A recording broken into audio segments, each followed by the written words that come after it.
ከኦሪገን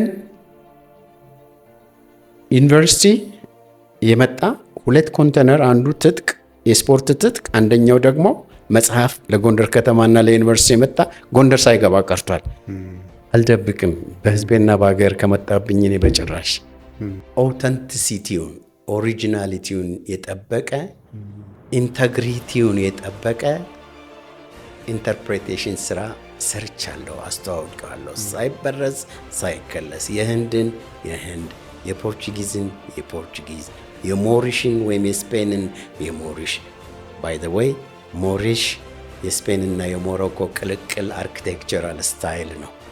እንግዲህ እንዴት መሰለ በዲፋይን ሲደረግ ትዊን ሲቲ ነው የሚባሉት 2 ከተሞች ወይም ሲስተር ሲቲ ይባላሉ። የኢትዮጵያ ደብረ ብርሃን ብዙ ከተሞች የት አላት፣ አዲስ አበባ ብዙ ከተሞች የት አላት፣ ሌሎችም እንደዚህ ይኖራቸዋል። ሲጀመር በታሪካዊ ግንኙነት አግባብ ተመሳሳይ ታሪክ ያላቸው ኢቭን ተመሳሳይ ጂኦሎጂካል ሞርፎሎጂ ያላቸው ጂኦሎጂካል ፕሮሰስ በዛ አካል ውስጥ የተፈጠሩ ይሆናል። ሰላም ጤና ይስጥልኝ ውድ የፊደል ፖድካስት ተከታታዮች እንደምንቆያችሁኝ፣ ዛሬም በአዲስ እንግዳ ተመልሻለሁ። የዛሬ እንግዳዬ አቶ ጌትነት ይግዛው ይባላሉ። ላለፉት 23 ዓመታት በጎንደር ፋሲል አብያተ መንግስታትን በማስተዳደር እንዲሁም ከዛ በፊትም ባሉት ጊዜያት በማስጎብኘት እንዲሁም ደግሞ ወደ አዲስ አበባ ከመጡ በኋላ በአዲስ አበባ ሚኒስትሪ ኦፍ ቱሪዝም የማይስ ዳይሬክቶሬት ዳይሬክተር በመሆን አገልግለዋል። ከእሳቸው ጋር ሰፋ ያለ ቆይታ ይኖረናል፣ እንድትከታተሉ ትጋብዛለሁ። እሺ አቶ ጌትነት እንኳን ወደ ፊደል ፖድካስት በደህና መጣ። እንግዳ ሆነ ስለቀረብክ እጅግ በጣም ደስ ብሎኛል። እንኳን ደህና ቆየኝ አቶ አለማየሁ። እኔም ስለጋበዛችሁኝ በጣም ደስ ብሎኛል። መልካም፣ እንግዲህ ጥሩ የሆነ ጊዜ ይኖረናል ብዬ አስባለሁ። እስቲ ለመጀመሪያ ያህል አቶ ጌትነት ማን ነው የሚል መቼም ያው ጥያቄዎች ይኖራሉ። የት ተወልዶ የት አድጎ የት ስራ ጀመረ የሚለውን እስቲ እንደመነሻ እንወሰደው። አመሰግናለሁ። ያው የተወለድኩት ብዙ ጊዜ ሚዲያ ላይ ስለማልጠፋ ሁሌ የምናገረው ነው። ጎንደር ከተማ ነው የተወለድኩት። ትምህርት ቤትም የቄስ ትምህርት ቤትም የዘመናዊ ትምህርት ቤትም እዛው ጎንደር ከተማ ነው የወሰድኩት። በተለይ ኤሌመንተሪ ስኩል ጎንደር አካባቢ የመጀመሪያው አዳሪ ትምህርት ቤት የነበረ የልዕልት ተናኘ ወርቅ ትምህርት ቤት ነው። በእናንተ ጊዜ አዳሪ ትምህርት ቤት ነበረ እሱ። በኋላ ግና የአዳሪ ትምህርት ቤት ለሴቶች ብቻ የሚያገለግል ነው የነበረና እሱ እንትን ብሎ ወደ ኤሌመንተሪ ስኩል ተቀየረ፣ ኮንቨርት ተደረገ። በኋላ ከደርግ በኋላ ግን ህብረት ትምህርት ቤት ተብሏል። ከ1ኛ እስከ 6ኛ ክፍል ከዛ ነው የተማርኩት። ከዛ በኋላ ከ7ኛ እስከ 12ኛ ክፍል አሁን ፋሲለደስ የሚባለው ድሮ ቀዳማዊ ኃይለሥላሴ ትምህርት ቤት ነበር የሚባለው፣ እዛ ነው ያጠናቀኩት። እንግዲህ የትምህርት ቆይታ ፋሲለደስ ላይ ብቻ አልቆምም። ከዛ በኋላ የነበረው የፖለቲካ ሁኔታ አስቸጋሪ ስለነበረ ወጣቱ ነህም እንደ ወጣትነት እንደ ልብ ነፃ ሆነ የምትንቀሳቀስበትም ጊዜ ስላልነበረ የቀይ ሽብርና የነጭ ሽብር ማዕበል ያለበት ጊዜ ስለሆነ አስፓልት ላይ መቆም አደጋ ነው። 2-3 ሰው ከአንድ ላይ ቆሞ ማውራት በጣም አስቸጋሪ የነበረበት ጊዜ ስለነበር እንግዲህ የህይወት ጣፈንታው አይታወቅምና በጊዜው መጠለያ ያስፈልጋል። ያ መጠለያ ሆኖ የተገኘው እንደ ቤተሰብ ምክር ወደ ኪነት መግባት ነው።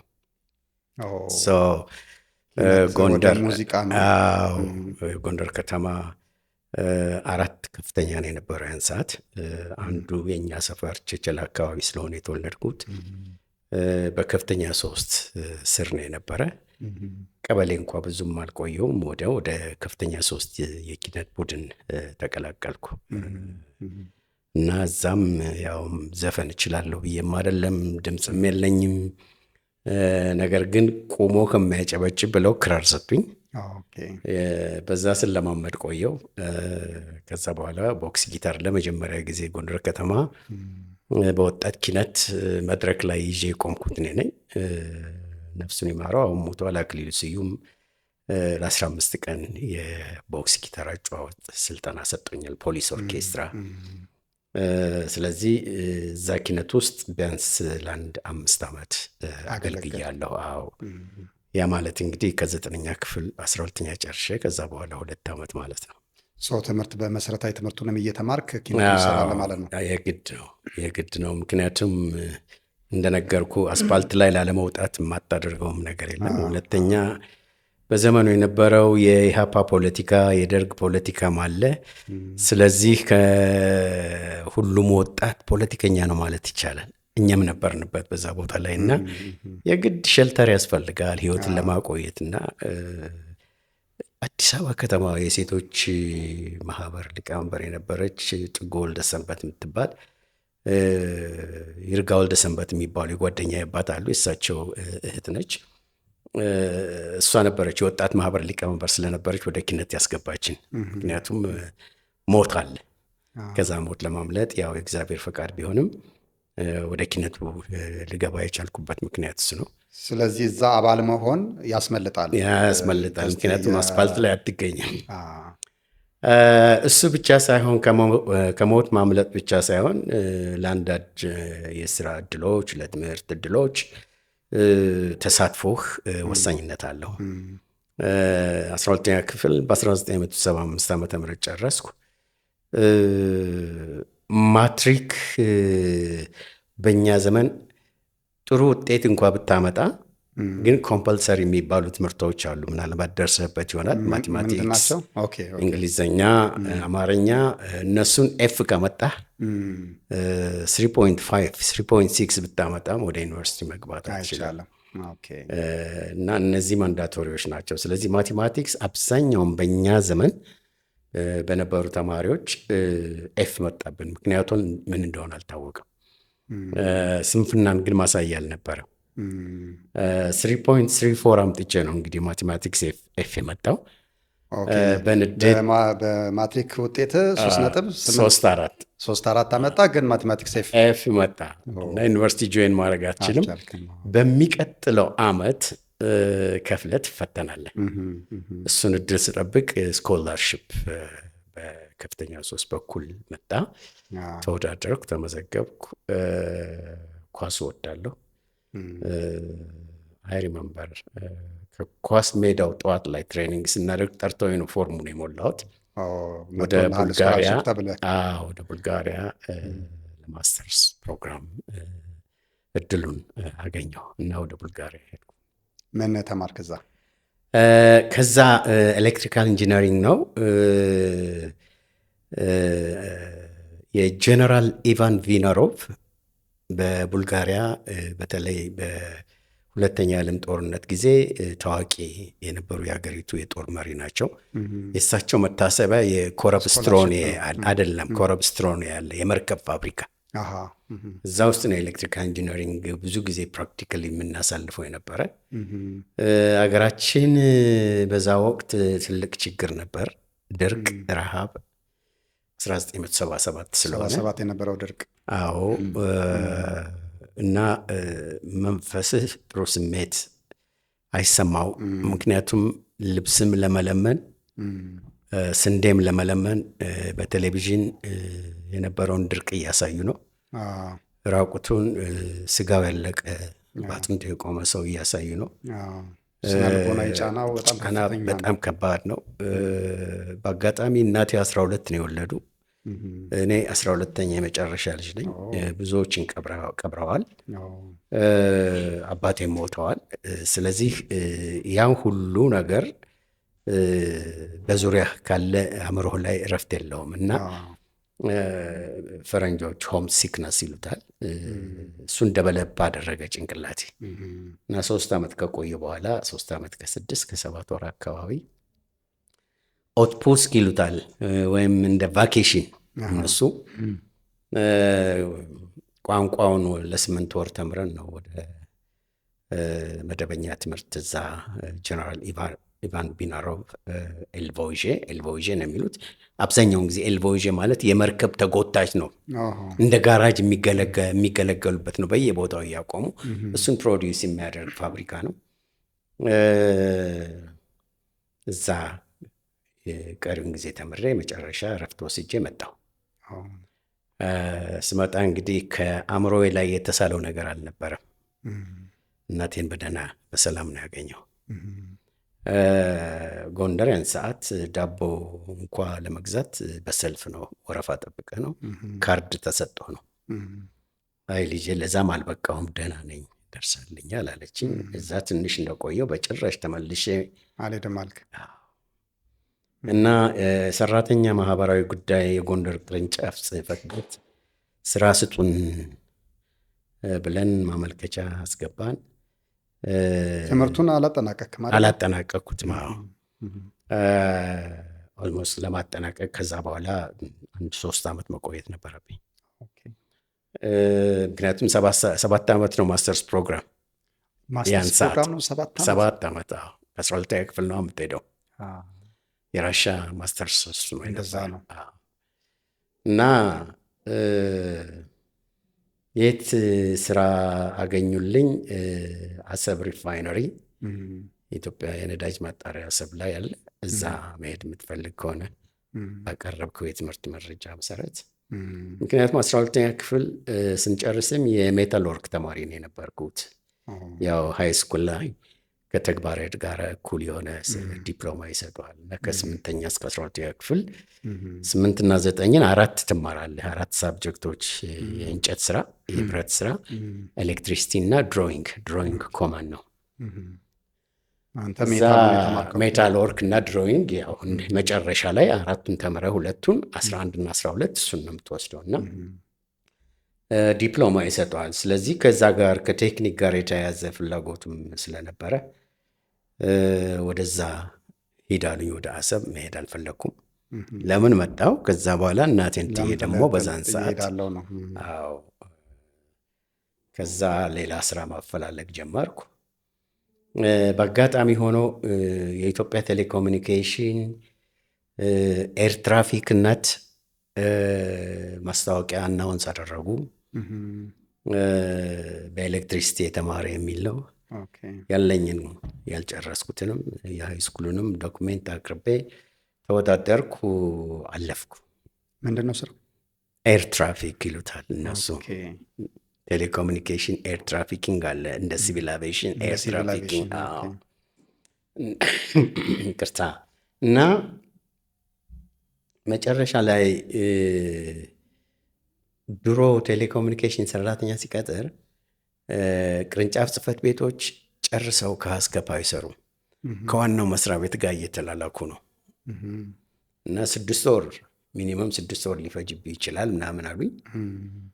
በአጋጣሚ ሆኖ ደግሞ ያጎቴ ልጅ ናቸው ስራ አስኪያጁ የነበሩት እዛ፣ አቶ ማርልኝ ዳምጠው። አሁን እንኳ ተወጥተው ውጭ እና ያሉት ከልጆቻቸው ጋር ያን እየጠበቅኩ 6 ወር መሀል ላይ የባህል ሚኒስቴር ቅርንጫፍ ጽሕፈት ቤት ፋሲል ግንብ ውስጥ ከእንግሊዘኛው ቋንቋ ውጭ አንድ ቋንቋ የውጭ ቋንቋ የሚናገር ሰው ለጋይድነት እንፈልጋለን ብሎ እነሱ ደግሞ ሌላ ማስታወቂያ ወጡ። ሄጄ ተመዘገብኩ። ላይብረሪ አለ ፋሲል ግንብ ውስጥ። በኋላ ቢሮ ያደረግኩት የምንትዋብ ቤተ መንግስት 130 ሰዎች ነበር የተመዘገብ ነው። ዶክሜንቴን እንዳዩ ያው ቡልጋሪያ ያለ ቋንቋውን ጨርሰ ነው ወደ ትምህርት ቤት የምትገባው። ራሻም ስትሄዱ እስኪ ጨርሰ ነው የምትገባው። ከዛ በህይወት ትራንዛክሽን ደግሞ ፖሊስ ጋር የሚሉት አለ። የፖላንድ ቋንቋዎች፣ የተለያዩ ቋንቋዎችን ኮሚኒኬት ታደርግበታለህ እና በአጋጣሚ ሆኖ ፈተናም አልፈተኑኝም። አልፋል ብለው ለጠፉልኝ አስጎብኝነት። ፋሲል ግንብ የመጀመሪያ ስራዬን የአስጎብኝነት ስራ ጀመርኩ። ስለዚህ ከቀጥቃጭነት፣ ከኤሌክትሪክ ሾክ ከማድረግ፣ ከሲቪል ህይወት 5 ዓመት ነው ጊታር የተጫወትኩት። ከሙዚቃ ህይወትም ወጥቼ ታሪክ የመንገር፣ ተፈጥሮን የመንገር፣ የሰውን ባህል የመንገር፣ ሀገርህን በአጠቃላይ ለዓለም ህዝብ የመንገር ስራ ገባሁ። አዲስ ነው ለእኔ። ፋሲል አውደ ግቢ ድሮ ኳስ የምንጫወትበት ሜዳ ነው። ከፒያሳ ወደ አራዳ ስትሄድ እንደ ድሮ በአስፓልቱ አትሄድም። በቤተ መንግስቱ መሀል ነው ወቅ ተደርጎ የሚታለፈው። እንደዛ አይነት ሀብት፣ እንደዛ አይነት ጸጋ፣ እንደዛ አይነት ታሪክ ያለው መሆኑን አላቅም ነበር። በህይወቴ እዚች ምድር ከመጣ በኋላ የስራ ህይወት የጀመርኩት እንግዲህ ፋሲል ቤተ መንግስት ነው። በጣም የሚገርም ነው ደግሞ አገባብ ራሱ። እኔ አንድ ልጠይቅህ የነበረው እንግዲህ ይሄኛውን የትምህርት ዝግጅት እንዳለህ እና ቡልጋሪያ እንደተማርክ ይታወቃል። እንዴት አድርጎ ነው አቶ ጌትነት ወደ ቱሪዝሙ የመጣው የሚለውን ነው። አሁን አድሬስ አድርገዋል። ከዚሁ ጋር በተያያዘ እንግዲህ ለ23 ዓመታት የፋሲል ግቢ አብያተ መንግስታትን ወይም ቤተ መንግስታትን አስተዳድረሃልና በዛን ወቅት እንግዲህ እዛ ውስጥ የቅርስ ጥበቃ፣ ጥገና የሚሉ ነገሮች አሉ፣ ስራዎች አሉ። በጣም ትልልቅ ስራዎች ናቸው። እንደገና ደግሞ ከዓለም አቀፍ ተቋማት ጋር እንደነ ዩኔስኮ ጋር ያንን ስራ በማስተባበር የሰራቸው ስራዎችም አሉ። ተወካይም ነበርክ የዩኔስኮ እንግዲህ እስከማውቀው እስከ ቅርብ ጊዜ ድረስ ተወካይ ነበርክ። በቆይታ በነዛ 27 ዓመታት ምን አሻራ ጥለሃል? ምን ምን ቻሌንጆችስ ነበሩ የሚለውን ነገር ልጠይቅ ፈለግኩ። ጥሩ ጥያቄ ነው። የኢትዮጵያ ሕዝብ ታሪክ ሰሪ ሕዝብ ነው። ምድሯም በጣም ታሪካዊ ነው። ምድሯ ስልህ ሁለንተናዊ የሆነ የተፈጥሮ ሀብቷ ማለቴ ነው። ብትተነትነው ሙሉ ቀን ልታወራበት ትችላለህ። የኢትዮጵያን የተፈጥሮ ሀብት፣ የተፈጥሮ ጸጋ፣ ታሪኳም ሌላ ሙሉ ቀን ልታወራበት የምትችለው ነው። እምነትና ባህሏም እንደዚሁ ሌላ ሙሉ ቀን ልታወራበት የምትችለው ነው። ይህን ኢንክሉሲቭ ባደረገ መልኩ ኢትዮጵያ ጸጋዋ፣ ሀብቷ ተዘርዝሮ የማያልቅ ነች። ግን ይሄን ታሪክ በአግባቡ ካልያዝከው፣ ይሄን ታሪክ በአግባቡ ካልገለጽከው፣ ኢንተርፕሬት ካላደረግከው፣ ይህን ታሪክ በአግባቡ ሳይበረዝ ሳይቀለስ ለትውልድ ተሻጋሪ ካላደረግከው የታሪክ ባለቤት አይደለም። በመስኮት ወይ በጣረ ዱብ ያለ ታሪክ ነው የሚሆንብህ። በር ተከፍቶ የራሴ የሆነ ታሪክ አይሆንም። አንዳንዴ ቱሪስቶች እውነት ይሄ የእናንተ ሰዎች ነው ታሪክ ነው፣ የእናንተ ሰዎች ነው ይሄን ሁሉ ነገር ያደረጉት የሰሩት ነው ወይስ የውጭ እጅ አለበት ማመን እስከሚያቅታቸው። ግሬት ብሪትን ብትሄድ አንድ ሰርስ ወይንም በወቅቱ የነበረው መሪ አካል የሆነ ሰው የራሱ ካስል ይኖረዋል፣ የራሱ ፓላስ ይኖረዋል፣ የራሱ ቢልዲንግ ይኖረዋል። ቤት እንኳ ሀውስ የሚለውን ቶ ኦኬ፣ ንጉሱ ከዚህ ቤተ መንግስት ውስጥ በጣም አርኪቴክቸራሊ ኮምፕሌክስ የሆነ ቦታ ላይ ኖረዋል። አለፍ ካለ ምናልባት እጨጌዎች፣ የሃይማኖት አባቶች ጎንደር ላይ ወደ 85 እጨጌ ቤቶች አሉ። እነሱም ትንሽ አርኪቴክቸራሊ ተመሳሳይ ይመስላሉ። ህዝቡ የት እየኖረ ነው ታዲያ ይላሉ። ስለዚህ የህዝቡ ጥበብ፣ የህዝቡ ሀብት፣ የህዝቡ እውቀት ቢሆን የህዝብ አካል የሆነ ከንጉሱ ውጭ ካስል ሊኖር ይገባ ነበር ይላሉ። በራሳቸው ባህል የመጡበት ነው። ምንም ይሁን ምንም እኛ ጋር የእጨጌውን ወይም የጳጳሱን አይነት ቤት ሰርታ አትኖርም። ማክበር ስለሚሆን የንጉሱን ከቤተ ክርስቲያንና ከገዳም እንኳ ንጉስ የቆረቆረው ንጉስ የሰራው ቤተ ክርስቲያንና ገዳም ከሌላው አገሬው ተከል ነው የሚባለው። ህዝቡ ከሰራው ይለያል። ይሄ ካልቸር ለእኛ ነው፣ ለእነሱ ላይሆን ይችላል። ግን ወደዛ ጥያቄ እንኳ ይወስዳል። ስለዚህ ያለህን ታሪክ ያለህን ሀብት በአግባቡ ጠብቀ ጥሩ ትውፊት አድርገ ለሚመጣው ጄኔሬሽን ፕራውድ እንዲሆን፣ መኩሪያው እንዲሆን፣ የኔ ነው እንዲል የማድረግ ስራ መሰራት ያስፈልጋል። ያለ እውቀት ተሸክመ ነው ብዙ ነገር ብዙ ሀብት አለን። እንግዲህ ከጄኔሬሽን እየተነነ የሚሄድ ነገር ያለ ይመስለኛል። ፍሰቱ ወይም ይልዱ ከሆረ ትሄድ አይደለም። መሀል ላይ እንዴት ታዲያ በዚህና በዚህ ጄኔሬሽን ጋፑ ምንድን ነው ትላለህ። ሰው ትላለህ ትንሽ ሽታ እንኳን የለም። ኢትዮጵያ በአፍሪካ 39 ዓለም አቀፍ ቅርሶችን አስመዝግባለች። ወደ 58,000 1985 ስራ ሲጀምር እኔ 35,000 የነበሩ ቤተክርስቲያንና ገዳማት፣ አሁን ወደ 58,000 ቤተክርስቲያንና ገዳማቶች አሉ። ከ3,000 በላይ መስጊዶች አሉ። ቅርሶች ናቸው። እንግዲህ አስብ፣ ከክርስቶስ ልደት በፊት ገዳም የነበራት ከመወለዱ በፊት ያህ በ5ኛው ክፍለ ዘመን ከክርስቶስ ልደት በፊት ነው። አክሱም ፕሪ ክርስቲያኒቲ ኢራ ነው እና ሳይጠብቀው ሳይገልጸው ሳይናገረው ኳስ እየተጫወተበት እየሄደበት እያየው በመኪናም እየገጨው እያለፈ ታዲያ ይሄ ሰው የዚህ ታሪክ ባለቤት ነው ትላለህ። እና አናውቀውም ነበር ፋሲል ግንብን። ለካ ወርቅ ነው፣ ከወርቅም በላይ ዲያመንድ ነው፣ ፕሪሽየስ ነው፣ በጣም ትክ የለውም። ይሄን የመጠበቅ ስራ ያስፈልጋል። እያንዳንዱ ዜጋ ኮንትሪቢዩት ማድረግ አለበት። ፋሲል ግንብ ውስጥ ለመጀመሪያ ጊዜ ግሩፕ ቱሪስት ይዤ የነዳሁት በአፍሪካ ለመጀመሪያ ጊዜ የዩኔስኮ ጀነራል ሴክሬታሪ የመጡበት በአፍሪካ፣ ከአፍሪካ ደግሞ ኢትዮጵያ፣ ከኢትዮጵያ ጎንደር፣ ጉባኤው ጎንደር ላይ ነበር የተደረገው። ፋሲል አውደ ግቢ የተደረገው። ወደ 28 የሚሆኑ የውጭ ዜጎች የተሳተፉበት ኢንተርናሽናል ጉባኤ ነው። ድንኳን ተጥሎ ነው ፋሲል አውደ ግቢ ውስጥ። ትልቅ ካምፔን ነበረ። ታሪኩን አውቀው ተረድተውት ነው። እነሱማ አብዛኛዎቹ በደርግ ዘመን ተመዝግበዋል በዓለም አቀፍ ቅርስነት።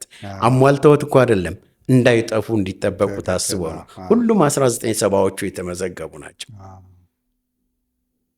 አስበው፣ ከተፈጥሮ ሀብት ሰሜን 1978 ነው የተመዘገበ። ላሊበላ 1978 ነው የተመዘገበ። ጎንደር 1979 ነው የተመዘገበ። 1980 ደግሞ አክሱም ተመዘገበ፣ ጭያ ተመዘገበ። እንደገና 2006 ደግሞ ሐረር ተመዘገበ። 2011 ደግሞ ኮንሶ፣ የኮንሶ መልካ።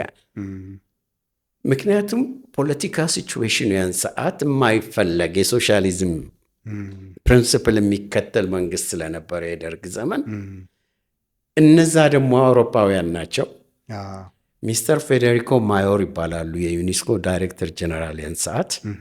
ይሄን ካምፔን፣ የካምፔኑ ስም እንግዲህ በእንግሊዝኛ ነው የምናገረው፣ አን ኢንተርናሽናል ካምፔን ፎር ሴፍጋርዲንግ ፕሪንሲፕልስ አንድ ሞኑመንትስ ሳይትስ ኦፍ ኢትዮጵያ የሚል ነው። ይሄ ጉባኤ የተደረገ ለመጀመሪያ ጊዜ አስጎብኝ ሁኜ ተቀጥሬ ግሩፕ ቱሪስት ይዤ ፋሲል አውደ ግቢን ያስጎብኘሁት የጀመርኩት በዛ ነው። ስለዚህ ኮንትሪቢዩሽን ለምንድን ነው ላልከኝ ነገር፣ አንድ ኦተንቲሲቲውን ኦሪጂናሊቲውን የጠበቀ ኢንተግሪቲውን የጠበቀ ኢንተርፕሬቴሽን ስራ ሰርቻለሁ፣ አስተዋውቀዋለሁ። ሳይበረዝ ሳይከለስ የህንድን የህንድ፣ የፖርቹጊዝን የፖርቹጊዝ፣ የሞሪሽን ወይም የስፔንን የሞሪሽ። ባይ ዘ ወይ ሞሪሽ የስፔንና የሞሮኮ ቅልቅል አርኪቴክቸራል ስታይል ነው። ታሪኩ ለአፍሪካ ህዝብ የተሰወረ ነው። ይሄ ብቸኛ የአፍሪካ አገር ሞሮኮ ለ500 ዓመታት ስፔንን በቅኝ ገዝታለች።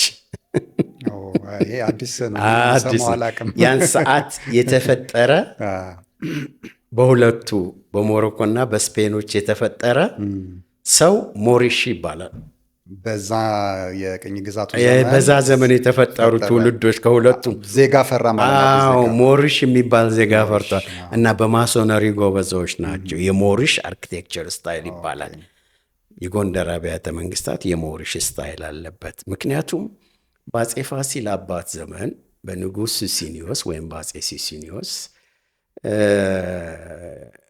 የመጀመሪያው እንግዲህ ከአራተኛው ክፍለ ዘመን በኋላ የመጀመሪያው ንጉሥ 1622 ከኦርቶዶክስ ወደ ካቶሊክ እምነት የቀየሩ ናቸው። እኒህን ንጉሥ ጥሩ የግዕዝ አዋቂ ሆኖ ከኦርቶዶክስ ወደ ካቶሊክ የቀየራቸው ፔድሮ ፓይዝ የሚባል ሞሪሽ ነው። የሞሮኮና የስፔን ቅልቅል ነው። ከፖርቹጊዞች ጋር ያው ከአህመድ ኢብራሂም አልጋዚ ወይም ከአህመድ ግራኝ ጋር በነበረው ግጭት የገቡ ስለሆነ ከፖርቹጊዞች ጋር ገብተው እዛ የቀሩ ናቸው እና ጎርጎራ ላይ ያለው ቤተ መንግስት በጣም በሞሪሽ እና በፖርቹጊዞች አርኪቴክቸር ዶሚኔት የተደረገ ነው። ስለዚህ የሰው ሀብት የሰው የእኛን ደግሞ ከያሃ ከአክሱም ከኳሂት ከመተራ ከአዱሊስ ከላሊበላ ከዛ ወደ ጎንደር ለይቼ በአግባቡ ኢንተርፕሬት አድርጌዋለሁ። ያን ቤተ መንግስት አንዱ በእኔ ትንሽ አቅም ኮንትሪቢዩት አደረግኩ ምለው እሱ ነው። ሁለተኛ አስጎብኝነት ብቻ አይደለም የሰራሁት። የሚመጡ ባለስልጣኖችን ባለጸጋዎችን ለምኜ ሁሉ ለጥገና ስራ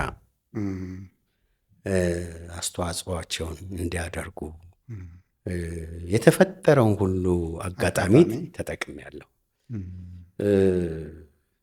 በተለይ የአፄ ፋሲል ቤተ መንግስት ጀነራል ናዚ አይደለም ናሲ የኖዝ ብሩላር ነው በጣሊያንኛ። ጀነራል ናሲ የጎንደር የሰሜኑ ፓርት ጀነራል እሱ ነበረ። አዲስ አበባ በግራዚያኒ ያለች እሱ ናሲ የሰሜኑ ፓርት ነው እና ሄድ ኳርተሩ መኖሪያው ፋሲል አውደ ግቢ ውስጥ ነው። ትልቁን ግንብ ጣራውን ወለሉ 2 ፍሎር አይደል? ጣራውን 27 ሴንቲሜትር ውፍረት ያለው ኮንክሪት የሲሚንቶ ኮንክሪት ሰርተውታል። ራሱ የነባሩ እሱ ፈርሶ በአዲስ መልክ በኮንክሪት ስህተት ነው። በቅርስ እይታ የዩኔስኮ ፕሮፐርቲም ስለሆነ በዩኔስኮ በዓለም አቀፍ ቅርስም እይታ ሲጠገንም ሲሰራም በድሮ ይዞታ በድሮ ማቴሪያል ነው መሆን ያለበት። ስለዚህ ይሄ 27 ሴንቲሜትር ኮንክሪት የሲሚንቶ ኮንክሪት መሆኑ ብቻ ሳይሆን ጣሊያኖች 3 አይነት ኮንክሪት ነው ያላቸው። በኮንስትራክሽን ከዓለም የሚታወቁ እነሱ ናቸው። አንደኛው ባድ ኮንክሪት የሚሉት ነው። ሁለተኛው ጉድ ኮንክሪት የሚሉት ነው። ሶስተኛው ኦይል ኮንክሪት የሚሉት ነው። ምንድን ናቸው እነዚህ ነገሮች? ይሄ ኦይል ኮንክሪት ብዙ ጊዜ ምድር ውስጥ ትሬዠሪ ወይም ቅርሳ ቅርስ ሲደብቁ ልታፈርሰው በመዶሻ ብትመታው ዘይት ፍጭጭ ነው የሚለው እና ኦይል ኮንክሪት ይልታል። ስቲል ያልተነካ ጎንደር የቀበሩት ነገር አለ እኔም አውቀው እንኳን። ጉድ ኮንክሪት የሚሉት ከውስጡ ሬንፎርስመንት የሌለው ቶንዲኖ ብረት የሌለው ማለት ነው። ባድ ኮንክሪት የሚባለው ግን ከውስጡ ብረት ያለው ነው። በቀላሉ አይፈርስም። ግን የሲሚንቶ ዕድሜ 50 ዓመት ነው። ከዛ በኋላ ፍራግልስ ነው የሚሆነው። ፍራግልስ ማለት ስብርብርብር እያለ ነው በንፋሱም በግጭቱም በምኑም የሚሄደው። ለምን? ሪአክሽኑ የውስጣዊ ሪአክሽኑ የውስጣዊ ዑደቱ በጣም ፈጣን ነው። ራፒድ ሪአክሽን ነው ያለው። ፋሲል ግንብ ደግሞ የተሰራው በኖራ ነው። ኖራ ደግሞ ኦፖዚት ነው ከሲሚንቶ፣ ስሎው ሪአክሽን ነው። አመቱ እየጨመረ ሲመጣ የበለጠ የካርበን አተሙን እየጨመረ ነው የሚሄደው እና ጥንካሬውን እየጨመረ ነው የሚሄደው። ለዛ ነው የዛሬ 380 ዓመት የተሰራ የፋሲል ቤተ መንግስት። ከዛም በፊት የ400 ዓመት ጉዘራ ላይ፣ ደንቀዝ ላይ፣ ጎርጎራ ላይ የምታገኘው በተለያዩ በተፈጥሮ ዑደቶች፣ በጦርነቶች፣ ሰው ሰራሽ በሆኑ ነገሮች መፍረስ ካልሆነ በስተቀር በራሱ አይወድቅም። ስለዚህ ጣሊያኖች ያችን 27 ሴንቲሜትር ኮንክሪት ባድ ኮንክሪት ነው የተጠቀሙት። ማለት ከውስጡ ወፍራም ቶንዲኖ ብረት አለ፣ ሺቦ አለ። አቅሙ እያጠረ ሲመጣ ከ50 ዓመት በኋላ ውሃ ማስገባት ይጀምራል። ውሃ ሲያስገባ ብረቱ ምን ይሆናል? ይዝጋል፣ መሸከም አይችልም። ያን ማውጣት ነበረብን። ነፍሱን ይማረው አቶ መለስ ዜናዊ የኢትዮጵያ ቅርስ ጥበቃ ባለስልጣን በዘመኑ አቶ ጃራ ኃይለማርያም ይባላሉ። እሳቸው ፕሮጀክት ፕሮፖዛል ሰርተው ብለው በመከራ አቶ መለስ እንደውም መጀመሪያ የቀረበው ፕሮፖዛሉ ላይ ብር ትንሽ ነበር። ይሄን የሚያክል ዓለም አቀፍ ቅርስ በዚች ብር ልትሰሩ መልሱት፣ አስተካክሉና እንደገና አምጡ። ሁለቴ ተመልሶ በሶስተኛው 3.79 ሚሊዮን ብር ፈቀዱልን። ያው ጥሩ የሰራን ነገር መርሳት የለብንም። ጥሩ የሰራን አፕሪሼት ማድረግ ነው። ምክንያቱም ሌላው ጥሩ እንዲሰራ ስለሚያበረታታ ያን 3.79 ሚሊዮን ብር አሁንም እዚያ አለ። በዛን ሰዓት የጎንደር ባህል ቱሪዝም መምሪያ ኃላፊ አቶ ፋሲል አየሁ ነበረ። 2 ወር እግዚአብሔር ይስጠው አቶ አባተ ኪሾ የደቡብ ፕሬዚዳንት ነበረ። ጥቁር እንጨት ማግኘት አይቻልም፣ ግብርና ከልክሎታል። ያን ሰዓት ትሮፒካል ኤሪያ ነው፣ ኢትዮጵያና ሱዳን ደንበር የሚገኝ ነው። ቆርጠህ እንዳታወጣ ግብርና ያግድሃል። እንደ እኔ መንገድ ፕሮጀክት ጀምሬያለሁ፣ እየቆረጡ እየጣሉት ነው፣ ኑ ውሰዱ። ይህን ያገኘሁት በምንድን ነው? ቡድናቸውን ይዘው ሊጎበኙ መጡ። እኔ ነኝ ያስጎበኘው። አጥተን ስላቸው እንዴ ለምን አትመጡም አትወስዱም? ኢቭን እንጨት እንኳ ለምነን 2 ወር ተደክሞ ያ ጥቁር እንጨት መጣ። ያን ኮንክሪት አውርደን ያን ጣራ ሰራን። ትልቅ እርምጃ ነው። የኢትዮጵያ መንግስት ለመጀመሪያ ጊዜ ቅርስ ጥገና ላይ በጀት የመደበበት በጭራሽ በየትኛውም ጊዜ እንደው መደበኛ በጀት ቢባል ለዚህ ሳር ለማጨድ ለዘበኞች ውስጥ ላለ ሰራተኛ ለጽዳተኞች ካልሆነ በስተቀር ሜጀር የሆነ የሪስቶሬሽን ፕሮግራም የለም። ያ ፕሮግራም ብቻችን አልሰራ ነው። ምክንያቱም ቅድም እንዳልኩ 1979 በዩኔስኮ አውትስታንዲንግ ዩኒቨርሳል ቫሊዩ ስቴትመንት ዓለም አቀፋዊነት ቅርስ ዶክሜንት አለው።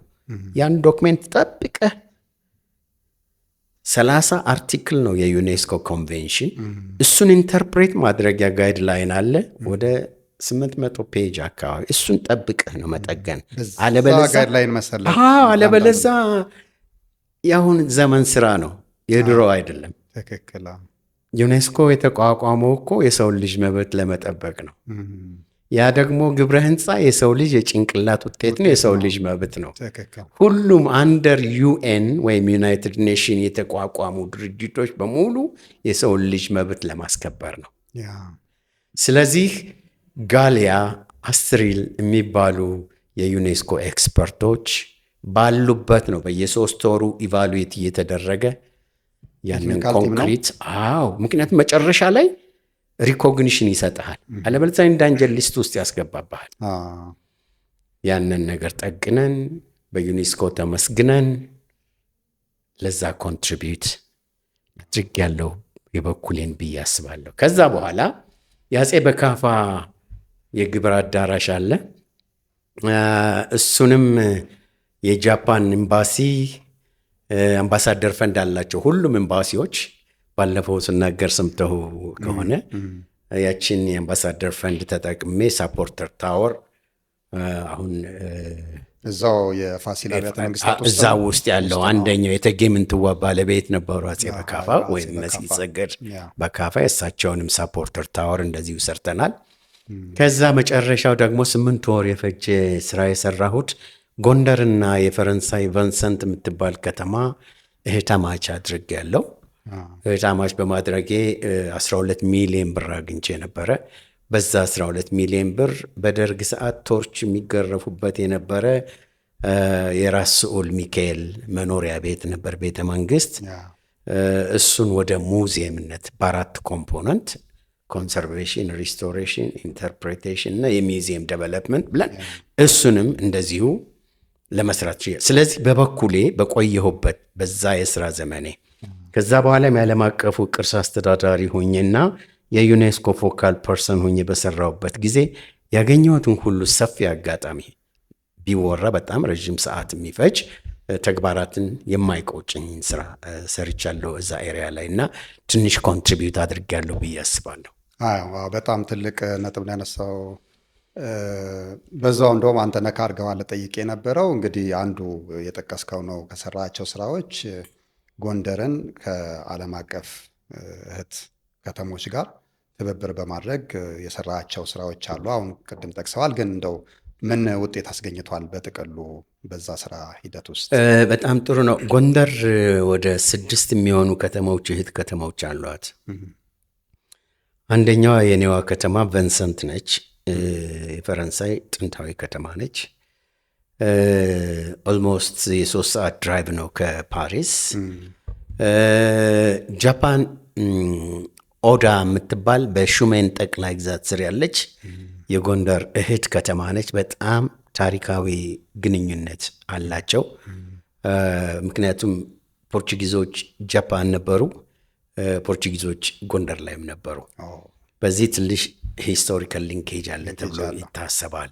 በጣም የሚገርም ነገር አሌክስ፣ 400 ዓመት የሞላው ቤት ከጃፓን ተነቅሎ በመኪና በባቡር በመርከብ ጎንደር መጥቶ ሪኢሬክት ተደርጓል። ጃንተከል ዋርካ ውስጥ ያለ አንድ የጃፓን ቤት ከዛ ተነቅሎ ያን ያክል ካልቸራል ኢንተግሪቲ አለ። አሁን አለ። የጃፓን ካልቸራል ዛፍ አለ። እሱም ከዛ ይመጣ መጥቶ እዛ ተተክሏል። በተለያየ መልኩ በተለይ በማህበራዊ ጉዳይ፣ በትምህርት፣ በጤና በመሳሰሉት ነገር ግንኙነት አላቸው፣ ይተባበራሉ። ሁለተኛዋ እሷ ነች። ሶስተኛዋ የእስራኤል ጥንታዊ ከተማ ሸራለ ጽዮን የምትባል ለጻድቁ ዮሐንስ የውሃ ለከተማው የውሃ የጤና የትምህርት ድጋፍ ያደርጋሉ። እሷም ሌላኛዋ የእህት ከተማ ነች። ምክንያቱም እስራኤልና ኢትዮጵያ ሙሉ ቀን ቢተርኩት የሚተረክ ትልቅ ታሪካዊ ግንኙነት ያላቸው፣ ሃይማኖታዊ ግንኙነት ያላቸው፣ ባህላዊ ግንኙነት ያላቸው እንግዲህ ከነገደ ይሁዳ የወረደ ሰው ይሁዳ ሲባል ክርስቶስን የሸጠውን በ30 ዲናር ያስባል አይደለም። ይሁዳ የያዕቆብ ልጅ በእስራኤል ታሪክ በአንበሳ ጀርባ ተቀምጦ ዓለምን ዙሯል የሚባለው ነው። ስለዚህ ከ1270 እንደ ፈረንጅ አቆጣጠር ኢትዮጵያ ውስጥ ከአጼ ይኩኖ አምላክ እስከ ቀዳማዊ ኃይለ ሥላሴ ኦልሞስት ወደ 710 ዓመት አለ። በዚህ ጊዜ ውስጥ ኢትዮጵያ 225 ንጉሶች ነበሯት። ሁሉም በእምነ ነገደ ይሁዳ ስዩመ እግዚአብሔር ቀዳማዊ ኃይለ ሥላሴ ንጉሠ ነገሥተ ኢትዮጵያ ናቸው። አንድ ደም አንድ ዘር ናቸው። ይሄ ትልቅ ታሪካዊ ግንኙነት ነው። እንግዲህ ከዛ በፊት የነበረውን የሙሴን ጽላት ተከትሎ የመጡትን ቤተ እስራኤላኖችን ተውና በዚህ ብቻ እንኳ ትልቅ ሂስቶሪካል ሲግኒፊካንስ ሂስቶሪካል ሪሌሽንሽፕ አላቸው። ስለዚህ እቺ ከተማ ከጎንደር ጋር እህታማች ሁናለች። ሌላኛዋ ደግሞ የጎንደር ከተሞች 3 ከተሞች አሜሪካ ከተሞች ናቸው። ኮርቫሊስ፣ ሞንቶጎሞሪ እና ኦሪገን። እነዚህም የጎንደር እህት ከተሞች ናቸው። የእህት ከተማነት ወይም ትዊን ሲቲ በጣም ትልቅ ጥቅም አለው ለአንድ ሀገር፣ ለአንድ ህዝብ። ግን አብረጌች እንድታነሳው የምፈልገው ለአድማጮችም ግልጽ እንዲሆን አንዱ የገባኝ እንግዲህ አሁን ስታነሳ ሂስቶሪካል ሪሌሽንሺፑ ታሪካዊ ዳራው ይታያል። ምንድን ናቸው መስፈርቶቹ እህት ከተሞች ሲመሰረቱ? ወይም አንድ ከተማ ከከሌ ከተማ ጋር እህት ናቸው ሲባል እንግዲህ እንዴት መሰለ በዲፋይን ሲደረግ ትዊን ሲቲ ነው የሚባሉት ሁለት ከተሞች ወይም ሲስተር ሲቲ ይባላሉ። የኢትዮጵያ ደብረ ብርሃን ብዙ ከተሞች እህት አላት። አዲስ አበባ ብዙ ከተሞች እህት አላት። ሌሎችም እንደዚሁ ይኖራቸዋል። ሲጀመር በታሪካዊ ግንኙነት አግባብ ተመሳሳይ ታሪክ ያላቸው ኢቭን ተመሳሳይ ጂኦሎጂካል ሞርፎሎጂ ያላቸው ጂኦሎጂካል ፕሮሰስ በዛ አካል ውስጥ የተፈጠሩ ይሆናል። ህዝብ ለህዝብ ግንኙነት ሊኖር ይችላል። ዘር በዘር ሊሆን ይችላል። ሰሜቲክ እኮ እንግዲህ አስበው ሲንጋፖር የደረሰ ነው። አየው እንግዲህ ሳውዝ አፍሪካ አለ፣ ግሬት ዚምባብዌ አለ። ከዛ የፖል ካጋሜን ደግሞ ሂድና ሩዋንዳ አድርገ ከዛ ሲንጋፖር ድረስ ይሄ እንኳ በዘር ይገናኝና እህትና እህት በልማት በባህል በመሳሰሉት ነገሮች ግንኙነት ይፈጥራል። የዛ ከተማ ህዝብ ሊጎበኝ ማርኬት ታርጌት አድርጎ ይመጣል። ይሄኛው ደግሞ የእኛ እህት ከተማ ነች ብሎ ይሄዳል። የዚህ አይነት የሶሻል ኢንተራክሽን ፊኖሚናን ይካሄድባቸዋል። መስፈርቱ ይሄ ነው ሊሆን የሚችለው።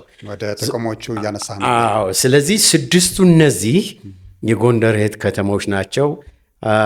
ያው እንደምታውቀው አሁን የመጽሐፍ ህትመት ከባድ ነው። ኦልሞስት ወደ 300 ፔጅ ጽፌ ጨርሼላቸዋለሁ። ወደ 115 የሚሆን ፎቶግራፍ አለ። ፈርስት ሃንድ ኢንፎርሜሽን ነው፣ ከነ ማስረጃው ነው፣ ከነ ፎቶግራፉ። ምክንያቱም አሁን በጣም በጉጉት ነው የምንጠብቀው። አሁን ጃንተከል ዋርካ ያለው ቅድም ያልኩ የጃፓን 400 ዓመት ያስቆጠረ ቤት የሚሾመው እንኳ ከንቲባ ሊያውቀው አይችልም። በፎቶ እንኳን አይተነዋል። አጋጣሚ ማየት አልነበረብንም። የእሱ ፎቶ አለ። እንግዲህ ያ ዛፍ እንኳ ከንቲባውና የሹሜን ጠቅላይ ግዛት አስተዳዳሪና የጎንደር ከንቲባ ሲያተክሉት እንኳ ያኔ ቼሪ ዛፍ ቼሪ ትልቅ ባህላዊም ታሪካዊም ግንኙነት ነው ያለው ከጃፓን ሕዝብ ጋር እና እዛ መጥቶ እንደገና እኛ ሀገር እንግዲህ አልቲቲዩዱ እንኳ አንድ ላይ ሆን ይችላል ግን ብዙ ጊዜ ቶኪዮ በቃ አለ አለ። አሁን ቅርብ ጊዜ አላየሁትም እንጂ ነበረ። እና ይሄ አይነት ጠቀሜታ ስላለው በዚህ አይነት መልኩ ጎንደርን ከእህት ከተሞች እየፈጠርክ በኢኮኖሚ በማህበራዊ ጉዳይ በመሳሰሉት ነገር ጥቅም ትጋራለህ። እኛንን ባውንደሪ ኢማጂነሪ ላይን እያስቀመጥን ባውንደሪ የምናደርገው እንጂ እግዚአብሔር ምድርን ሲፈጥራት ባውንደሪ የላትም ይላል እንዴ? ይቺ አውሮፓ ናት፣ ይሄ አፍሪካ ነው፣ ይሄ አሜሪካ ነው ይላል፣ ይሄ ኤዥያ አይልም። ስለዚህ እንደዚህ አይነት ነገር እዚች ምድር ላይ ያለን ሰዎች ነን። እሱ በአካል አምሳል የፈጠረንን ብለን ስለምናምን ለዛ ነው የቱሪዝም ኦፖርቹኒቲው ይሄ ነው። በተለያየ ዲስታንስ ያለ ህዝብ በተወሰነ በህይወት ዘመኑ አንድ ጊዜ ሌላ ቦታ ላይ ያያል። ራሱን ሊያገኝ ይችላል፣ ወይም የሌላን የማያውቀውን ሀገር ታሪክ ደግሞ እዛ ሊያገኝ ይችላል። ስለዚህ ለህሊናው ጥሩ የህይወት ፍልስፍና የህይወት ፊኖሚናን ስፓይስ ቅመም ሆኖ ራሱን ሪማይንድ እንዲያደርግ ያደርገዋል። ስለዚህ በዚህ አይነት መልክ እህታማችነት ይፈጠራል እና ጎንደርን በዚህ አይነት መልኩ ደግሞ ኮንትሪቢዩት አድርጌያለሁ ብዬ አስባለሁ።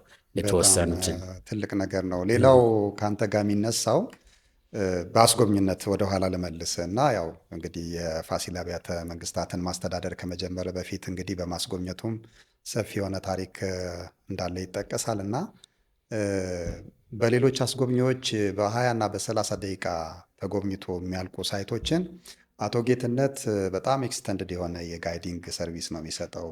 ከአንድ ሰዓት ተኩል ያላነሰ ገለጻ ያደርጋልና ስቶሪ ቴሊንጉ ናሬሽኑ በጣም ለየት ይላል የሚል ነገር ያነሳሉ ብዙዎቹ እና ይህንን ማድረግ ምናልባት ለውጭ ሀገር ዜጎች በተለይ ኢትዮጵያን በተለየ መልኩ እንዲረዷት እንዲገባቸው ከማየት ባለፈ ምክንያቱም አንድ ቦታ ሄዶ ስለሆነ ነገር አጭር ገለጻ አድርጎ መሄድ ረሽ አድርጎ መሄድ አንድ ነገር ነው።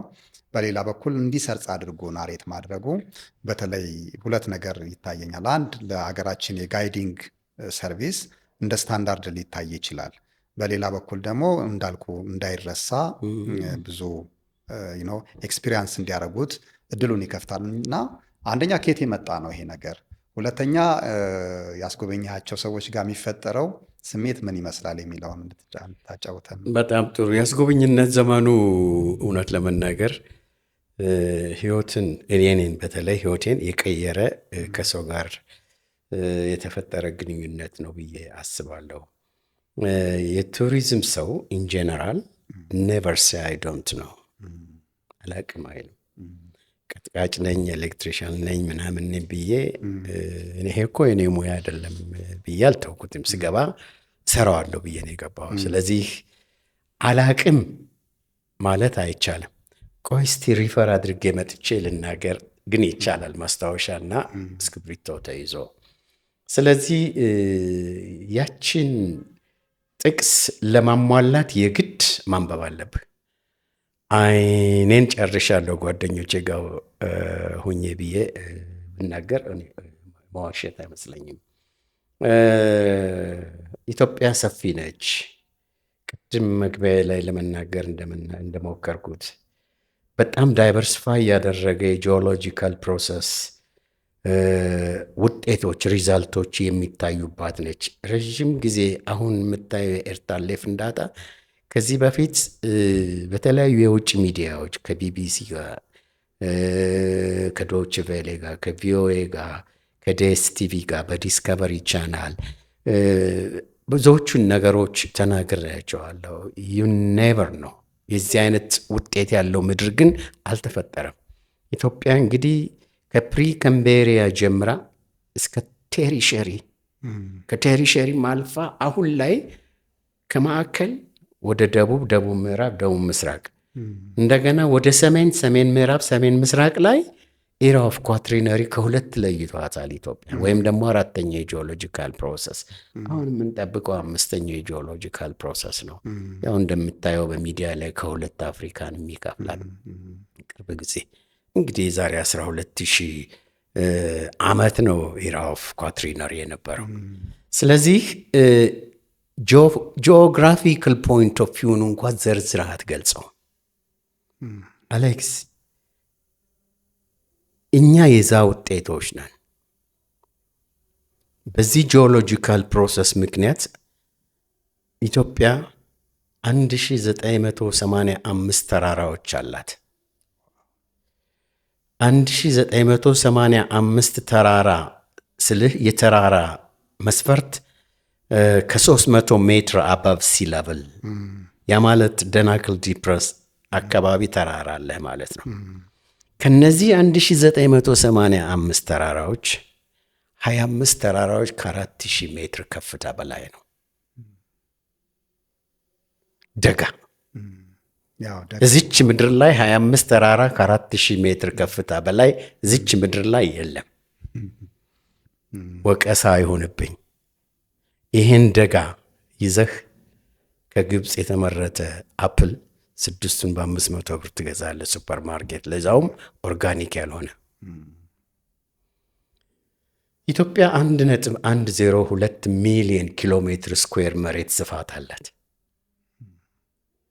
ቅድም ጫፍ ላይ እንደነገርኩ 6500 አይነት እጽዋት አለን። እኛ የዛ ውጤት ነን። 12 ትላልቅ ወንዞች ኢንተርናሽናል ባህሪ ያላት ወንዞች አሉ፣ ኢንክሉዲንግ የጊዮን ወንዝ። ይሄ ታሪክ መሬት ላይ የሚታይ ነው። ነገ ኢራ ኦፍ ፔንታነሪ ወይም ደግሞ በአምስተኛው ጂኦሎጂካል ፕሮሰስ ሌላ ኢትዮጵያ ልትሆን ትችላለች፣ ሌላ አፍሪካ ልትሆን ትችላለች። ወቅቱን ጠብቆ የሚሄድ ነው። በውስጥ ያለ እንቅስቃሴ የሆድ እንቅስቃሴ አይታይም ባይን አይደል? የተሸከመው ሰው ነው የሚያውቀው ሲወጣ ነው። ስለዚህ ይሄን መግለጽ ያስፈልጋል። ታሪክ ከ3000 ዓመት በፊት ፕሪ ክርስቲያኒቲ እና አፍተር ክራይስት ያመነ ሰው ማለት ጭንቅላቱ አውትስታንድድ የሆነ ማለት ነው። እንደ እግዚአብሔር 100% እና ከዛ በላይ እናውቃለን እኛ አናውቅም። ምክንያቱም እዚች ምድር ላይ 8 ቢሊየን ህዝብ አለ። ሁሉም በእግዚአብሔር ነው የተፈጠረው። የሰው ልጅ የዚች ምድር ላይ ግን አኪው ስንት ነው? 3 ነጥብ 5 4 6 ሊሆን ይችላል። አንድ ወቅት አስታውሳለሁ የኮሎኔል መንግስቱ ኃይለማርያም ልጅ ወንዱ ዶክተሩ 3.6 መጣ ተብሎ አውትስታንድድ እየተባለ አኪው ኢቭን 4 አትሞላም እንጂ 4 እንኳ ፐርሰንት ብትሆን አይኪው ሜዥር ሲደረግ 96% የማታውቀው አለ ማለት ነው። ገና ያልተነካ የማታውቀው ላንተ ያልተሰጠ ሰው you should believe on one thing በሆነ ነገር ላይ ማመን አለብን። ያመነ ሰው ቢት አይሄድ የሆነ ነው ተብሎ ይታሰባል። አማኝ ህዝብ ነው ያለ። ስለዚህ የዚህን ህዝብ ታሪክ፣ የዚህን ህዝብ ባህል፣ የዚህን ህዝብ ወግ፣ የዚህን ህዝብ እምነት፣ የዚህን ህዝብ የተፈጥሮ ሀብት መግለጽ ያልቻለ ጋይድ እንዴት ጋይድ መሆን ይችላል? ምክንያቱም ያን ሊሸጥ ነው የቆመው። ከበርካታ ሚዲያዎች ጋር ስሰራ በተለይ አንዱ ቢግ ባታሊየን የሚባል እና 1991 በፈረንጅ አቆጣጠር ፖል ቱ ፖል የሚባል ፊልም ስሰራ ከቢቢሲ ጋር በተለይ የፖል ቱ ፖል የፊልም ክሩ አንድ የአውሮፓ ኮሜዲ ማን ታዋቂ ነው። እሱን አገኘው ብለህ ካልክ እንግሊዞች ዩአር ላኪ ነው የሚሉ። ሚስተር ማይክ ኦፔሌን ይባላል። ከጫፍ ጫፍ ፍሮም ፖል ቱ ፖል የሚል ፊልም ሰርተናል። ናሬት ሳደርገው የነበረው ስሜት። ስለዚህ አውተንቲሲቲውን የሀገሬን ታሪክ ከአውሮፓውም ከአፍሪካውም ከሌላውም ሳልቀላቅል አውተንቲሲቲውን የጠበቀ የሂስቶሪካል ናሬሽን። ግን ይህን ለማድረግ መድከም አለብህ። 1985 ዓመተ ምህረት የኢትዮጵያ ባህል ቱሪዝም ምናምን ሚኒስትር ኢህአዴግ እንደገባ አዲስ የተሾሙ የሉም። አቶ ልዑለ ሥላሴ ቲማሞ የሚባሉ ነበሩ። የኢትዮጵያ ቱሪዝም ኮሚሽነር ደግሞ አቶ ረዘነ የሚባሉ ነበሩ። እነሱ መጣው ጎንደር ሲጎበኙ አስጎበኘኋቸውና አሁን አንተ ያልከኝን እንደው የሰው መልስ የሰውን አፕሪሺዬሽን ምንድን ነው ያልከኝን ምን ተምረህ ነው አሉኝ። አይ ምንም እኔ የተማርኩት ሌላ ነው ስል በል በዚህ ሙያማ መሰልጠን አለብህ ብለው ለመጀመሪያ ጊዜ ሲቲቲአይ ወይም የዚህ የኢትዮጵያ የሆቴልና ቱሪዝም ማሰልጠኛ ተቋም 1985 ለ3 ወር የመጀመሪያ የቱሪስት ጋይድ ኮርሴን ወሰድኩ። ኦኬ መነሻ እሷ ነች። ከዛ በኋላ የጎንደር ዩኒቨርሲቲ የመጀመሪያው ዩኒቨርሲቲ ነው ቱሪዝም ማኔጅመንት ሲያሰለጥን ካሪኩለሙን አጽድቄ ከጓደኛዬ ጋር ተጠርተን እንደ መስሪያ ቤት እንደ ፋሲል ግንብ በዛው ተመዝግቤ የመጀመሪያ ዲግሪን በቱሪዝም ማኔጅመንት እዛው፣ ሁለተኛ ዲግሪም ደግሞ እንደዚሁ ዩኒቨርሲቲው የመጀመሪያውን የማስተርስ ፕሮግራም ሲጀምር ቱሪዝም ኤንድ ሄሪቴጅ ማኔጅመንት ሁለተኛ ዲግሪን። ስለዚህ በቡልጋሪያ የተቋረጠውን በዚህ አስተካክዬ የመጣሁ። ስለዚህ እዚህ ለመድረስ ያን ስራ ስትሰራ ትልቋ ኮቴሽን ኔቨር ሳይ ዶንት ኖ መቆፈር አለብህ። ለዛ ነው ዘግይቼ ልጅ የወለድኩትም ይመስለኛል ሳስቡ። ሁለተኛ እውቀት ጥበብ ያለ ከተፈጥሮ ነው ከሰው ነው። እዛ ቦታ ላይ ሆነ በምታገኘው ሰው ላይ ሁሉ እውቀት አለ፣ ጥበብ አለ። ትወስዳለህ፣ ትማራለህ። በጣም በርካታ የሀገር መሪዎችን አግኝቻለሁ። የኢትዮጵያ መሪዎችን አግኝቻለሁ። በነፍሳቸውን ይማረው ፕሬዚዳንት ግርማ ወልደ ጊዮርጊስንም ጨምሮ በጣም በርካታ የጀርመን ርዕሰ ብሔር፣ የእስራኤል ውጭ ጉዳይ ሚኒስተርን፣ የእስራኤል ምክትል ውጭ ጉዳይ ሚኒስተር እና ምክትል ጠቅላይ ሚኒስተር ማዕት ሰዎችን አግኝቻለሁ። የአውስትራሊያ ፓርላማ ሊደርስ ምንድን ነው የሚባሉት ብዙ ባለስልጣን ይመጣል። አደራህን ጌትነት ቲሸርቷንና ኮፍያዋን አውልቀ ጠብቃቸው እባላለሁ። እወዳለሁ ቲሸርት፣ ኮፍያ፣ መነጽር። ምክንያቱም ፀሐዩ ስለሚረብሽ እሱን ታደርጋለህ፣ ግን በዛው ትለምደውና የራስህ ያለባበስ ስታይል ይሆንብሃል። አረ የክብር እንግዳ ናቸው እባክህ። እንግዲህ ቀላል አይደለም። 23 ዓመት ሙሉ ስንቱን ሰው አግኝተህ። ትክክል። ረጅም ጊዜ ነው ማለት በኢትዮጵያ ቱሪዝም ውስጥ በዚህ ልክ ረጅም ጊዜ በአንድ ቦታ ከዛ በኋላም ያው ጆርኒዎች እንደተጠበቁ ሆነው እዛው አስጎብኝተ አሁን የምትለንን ታሪክ ሁሉ በዛ አሳልፈ እንደገና የጎንደር አብያተ መንግስታትን የፋሲል ግቢ ማለት ነው አስተዳድረ እንግዲህ ቅድምም ያልከው ከዓለም አቀፍ ተቋማት ጋር በቅርበት ሰርተሃል እና እንደው ግን በዚህ ሁሉ ጊዜያት ውስጥ አንድ መስራት የነበረበት ሳይሰራ ቀረ የምትለው ወይም ምናልባት አንተ መስራት ፈልገ ሳልሰራው ቀረው ብለህ የምትቆጨው ነገር አለ? እውነት ልንገርህ አለማየሁ፣ ቅርሱንም ታሪኩም ነፍስ ካወቅኩ በኋላ የቀረብኩት ስለሆነ እሳሳለታለሁ። ብዙ ጊዜ ሰው ጋር አጋጫለሁ።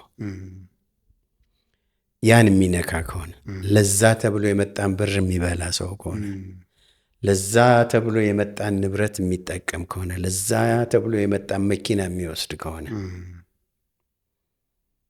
12 ሚሊዮን ብር ከፈረንሳይ ሳመጣ ከተማ ውስጥ ትልቅ ጦርነት ነበረ። አንዱ በከተማ አስተዳደሩ አካውንት ይግባ ይላል፣ አንዱ ምናምን ይላል።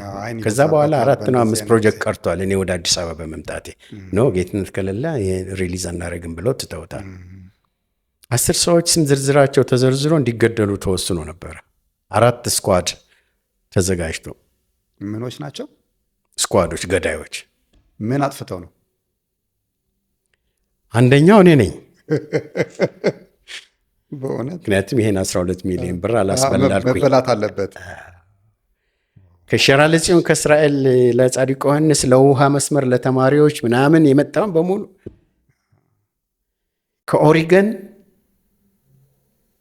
ዩኒቨርሲቲ የመጣ 2 ኮንቴነር፣ አንዱ ትጥቅ የስፖርት ትጥቅ፣ አንደኛው ደግሞ መጽሐፍ ለጎንደር ከተማና ለዩኒቨርሲቲ የመጣ ጎንደር ሳይገባ ቀርቷል።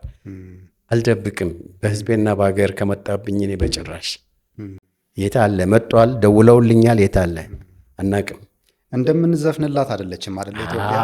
አሁን ቅርሶቿ ሲባል በሁሉም ዘመን ባሉ መንግስታት እንግዲህ ኢትዮጵያን በሰላምታ መጽሔትም እኛ ልጆች ሆነን አሁን ሰላምታ መጽሔት ላይ ያሉ የላሊበላ፣ የአክሱም፣ የጎንደር ሌሎቹም ይወጣሉ እና ጀስት እዛ ጋ ያንን ነገር ፐብሊሽ አድርጎ እንደዚህ አይነት መስህብ አለን እንደዚህ አይነት አትራክሽን አለን ከማለት ያለፈ ቅድምም ስታነሳው ገርሞኛል። ምንም አይነት በጀት ተመድቦ አያውቅም ከዛ በፊት ስትለኝ ማለት ነው። እና ጭራሽ የተመደበውን ደግሞ ካላጠፋ ነው ለራሳችን ካልወሰድን በዚህ ደረጃ ሰውን ጭምር ለማጥፋትና ለመብላት ይታሰባል። እና አንዳንዴ ሳስበው ያለማደጋችን አንዱ ምክንያት ራሳችን ነን። በእርግጥ ሌላ ሰው ብሌ ማድረግም አይቻልም። በተለይ ደግሞ የኢትዮጵያ ቱሪዝም ላይ እንዳልኩ ነው የሚዘፈነውን ያህል ለዛ ተግተን አልሰራንም።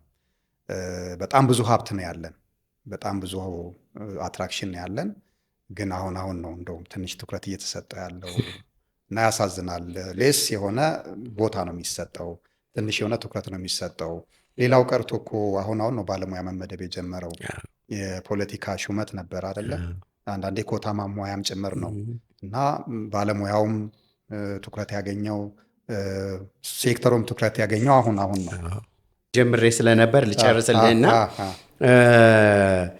ለዛ ቦታ የሚመጣን ንብረት ለታሪክህ ለቅርስህ የሚመጣን ሀብት ፕሮፐርሊ ይዘህ ለትውልድ እንዲሻገር የማድረግ ስራ መስራት ሲገባ መኪናም ሲመጣ ይነጥቃል፣ ገንዘብም ሲመጣ ይወስዳል። ጦርነት አትከፍትም፣ ትከፍታለህ። ስለዚህ እኔ ጎንደር ዩኒቨርሲቲ ፕሬዘንቴሽን ነበረኝ። በአጋጣሚ ማስተርስ ላይ መሰለኝ እያጠናሁ እያለ ገዳዮች ተመድበው እኔ ከዩኒቨርሲቲ ፕሬዘንቴሽን አቅርቤ ስወጣ እንዲገሉኝ ነበር። ግን ከአራቱ በአጋጣሚ ያሳደግኩት የሰፈሬ ልጅ ይችላልሽ ነው። የተቀጠሩ ሰዎች ናቸው 4? አዎ፣ አበልጅ የከንቲባው አበልጅ ነው የሚመራው። አሁን ከንቲባው ጠፍቶ አሜሪካ ነው ያለው። አንዱ ጎንደርን ለቅቄ ወደ አዲስ አበባ እንድመጣ ያደረገኝም እሱ ነው። እስቲ ይሄ ልጅ በቃ ሸተት ይበል ተብሎ በዚህ ምክንያት ሰው ይጠላኛል።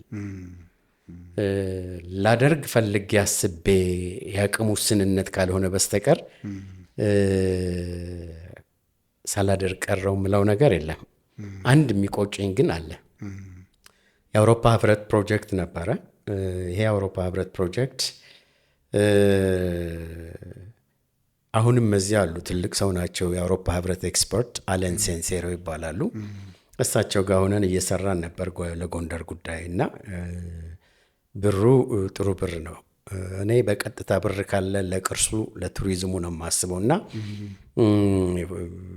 ቱሪስት መጥቶ 2 ሰዓት ላይ መኝታ ቤት መግባት የለበትም ብዬ ነው የማስበው። ናይት ላይፍ ሊኖር ይገባል። ሳውንድ ኤንድ ላይት የሚባል ፕሮግራም አለ። ቅርሱ ጨለማ ውጦት መቅረት የለበትም። ላይፍ ወይም ህይወት ኖሮት ሰው እዛ ቦታ ላይ የተወሰነ ነገር መቆየት መቻል አለበት የሚለው ሀሳብ ስላለኝ ፖርቴብል የሆኑ ስቴጆች ነፍሱን ይማረው ያኔ የሚባል ኦፔራ ፐርፎርመር አለ፣ ኪቦርድ የሚጫወት ጸጉራም ሰውዬ አይተኸው ከሆነ ግሪክ አክሮፖሊን ከጀርባው አድርጎ ፐርፎርም አድርጓል። የህንድ ታጅ መሃልን ፐርፎርም አድርጓል።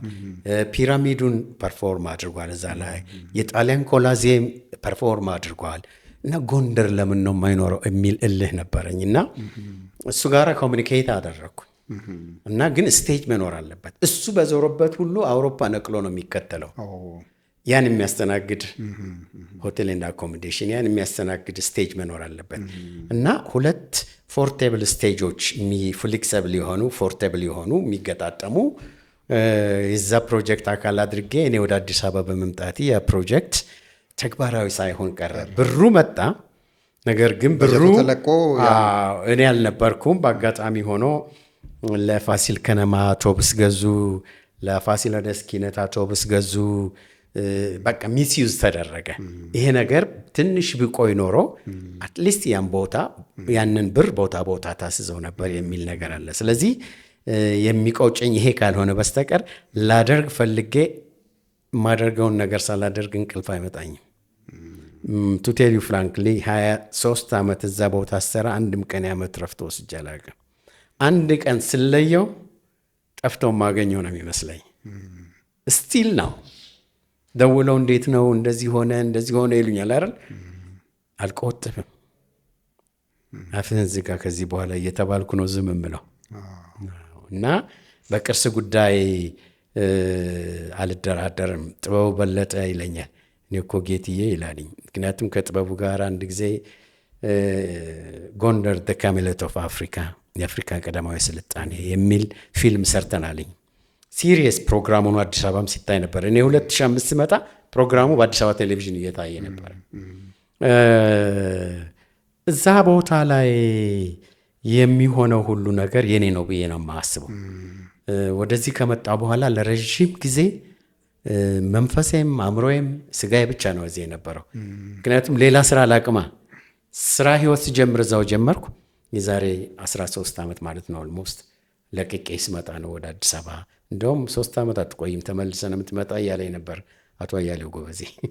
ስንት ዓመት አሁን? 13 2005 ዓመት አሁን የመጣሁት። ስለዚህ ሳላደርግ የሚቆጨኝ ነገር ብዙ ሊኖር ይችላል እንደ ሰው ቢሆንም፣ ግን ጎላ ጎላ ያሉ ነገሮቹ ያው እድሜም እየጨመረ ሲመጣ እየዘነጋቸው ትመጣለህ። ዞሮ ዞሮ የፋሲል አውደ ግቢ ሰው ይፈልጋል። የኢትዮጵያ ቅርሶች ሰው ይፈልጋሉ። አናቃቸውም ብዙዎቻችን። ከዛ ይልቅ ዱባይን መሄድ ነው የምንመርጠው። ከዛ ይልቅ አውሮፓ መጎብኘት ነው የምንመርጠው። ፓሪስን ማየት ነው የምንመርጠው። ከፓሪስ በላይ ኢትዮጵያ የአፍሪካ ፓሪስ ነበረች። ጥቁር ሕዝብ እንደ ከብት በሚሸጥበት ዘመን ግን ጥቁር ሕዝብ ካስል ውስጥ ይኖር ነበር ጎንደር ላይ። ለዛ ነው ጎንደርን the camelot of Africa the only castle in Africa። ካስል የሚባለው ነው እንግዲህ ኮምፕሌክስድ የሆነ ቢልዲንግ ማለት ነው ካስል እንጂ ፓላስ አለ፣ ቢልዲንግ አለ፣ ሃውስ አለ። ካስል ግን ራሱን የቻለ ሪኳየርመንት አለው። በዛ ምክንያት ነው አውትስታንዲንግ ዩኒቨርሳል ቫሊዩ ስቴትመንት ሰጥቶ ዩኔስኮ 1979 እንደ ፈረንጅ አቆጣጠር የዓለም አቀፍ ቅርስ አድርጎ የመዘገበበት ምክንያት። ጌቼ ሌላው እንግዲህ ስላንተ ሲነሳ በተለይ የስነ ምድር እውቀት እና ለዛ የምሰጠው ትንታኔ የጂኦሎጂ አተራረክ ይነሳል። እንደው ከአንዳንድ ወዳጆቼ ጋር ሳወራ ይሄንን እስቲ ጠይቀው ከየት የመጣ ነው? በትምህርት ነው? በልምድ ነው? በልዩ ጥናት ነው? ከየት ያገኘው ነው? ምክንያቱም በጣም መሳጭ በሆነ መንገድ የቅርሱን ብቻ አይደለም የአብያተ መንግስታቱን እና የሚያስጎበኛቸውን ብቻ አይደለም፣ በጂኦሎጂም በጣም ሰፊ የሆነ እውቀት አለው። እኔም ይሄንን አንዳንድ አጋጣሚዎች ማስተዋል ችያለሁ። እና እንዴት ነው ይሄ ነገር ከመጣ? በጣም ጥሩ ጥያቄ ነው። ቅድም የቱሪዝም ሰው አላቅም ማለት አይገባውም ብያለሁ። መቆፈር አለብህ። ካልቆፈርክ መሬቱ እህል አያበቅልም፣ አልታረሰም። እህል ከሌለ ደግሞ ህይወት አይቀጥልም። ስለዚህ ህይወት እንዲቀጥል መቆፈር ያስፈልጋል። ኢነሴንስ ማንበብ ያስፈልጋል። አንዳንዴ እግዚአብሔርም ይሰጥሃል መነጽር። ዝም ብሎ ልጭ የሚሉ ነገሮች አሉ ብዬ አስባለሁ። ኢትዮጵያን ለመሸጥ አፍሪካን መሸጥ መቻል አለብኝ። እንደምታውቀው ከወራቶቻችን ቅድም እጽዋትና የመሬት አቀማመጥ ነው የነገርኩ። ወራቶቻችን ትርጉም አላቸው። ክረምት፣ በጋ፣ መኸርና ጸደይ ትርጉም አላቸው። በጣም ሰርፕራይዝ በሚያደርግህ መልኩ ኢትዮጵያን 13 months of sunshine ብለው ነፍሳቸውን ይማረው አቶ ሀብተ ስላሴ ታፈሰ የኢትዮጵያ ማርኬት ስትራቴጂ ሲቀርጹ ላለፉት 60 ዓመታት በሱ ነበር የምንጠቀመው አይደለ? አሁን ኢትዮጵያ ላንድ ኦፍ ኦሪጂን የሚለው ከመምጣቱ በፊት እውነታቸውን ነው። እዚች ምድር ላይ ሌላ ቦታ የማታገኘው እዚች ቦታ ላይ አለ። አሁን እንግዲህ ከወረደው ቦታ ልውሰድህ።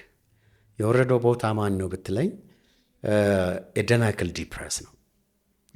112 ሜትር ቢሎው ሲ ሌቭል። ኢትዮጵያን አስባት። 4543 ሜትር አባቭ ሲ ሌቭል ራስ ደጀን በወፍ በረር ብትወርድ 112 ሜትር ቢሎው ሲ ሌቭል። በእነዚህ ሁለት ሬንጆች ሁሉም እጽዋት፣ ሁሉም እንስሳት፣ ሁሉም አዋፋት፣ ሁሉም ተሳቢ ኢተሳቢ ታገኛለህ። ኢስት አፍሪካ ግሬት ሪፍት ቫሊ ከደናክል ዲፕረስ ነው የሚጀምረው። አሁን የሚከፈለው ይሄ ምድር በዚህ ነው። ምክንያቱም ኢንተርናል ሙቭመንቱ ቴክቶኒኩ ስስ ብልት እያየ ነው ሰንጥቆ የሚወጣው። ግዙፍ የሆነ ጃይንት የሆነ ሮክ ካለ እሱነን ትቶ ወደ ሌላ ወደ ጎን ነው የሚሄደው። ጊዜ የሚወስደው ለዛ ነው፣ ስስ እየፈለገ ስለሚሄድ ሺፍት እያደረገ ነው የሚሄደው። አዲግራት ስቶንን ታውቃለህ? አዲግራት የድንጋይ ቦታ፣ የድንጋይ ሀገር።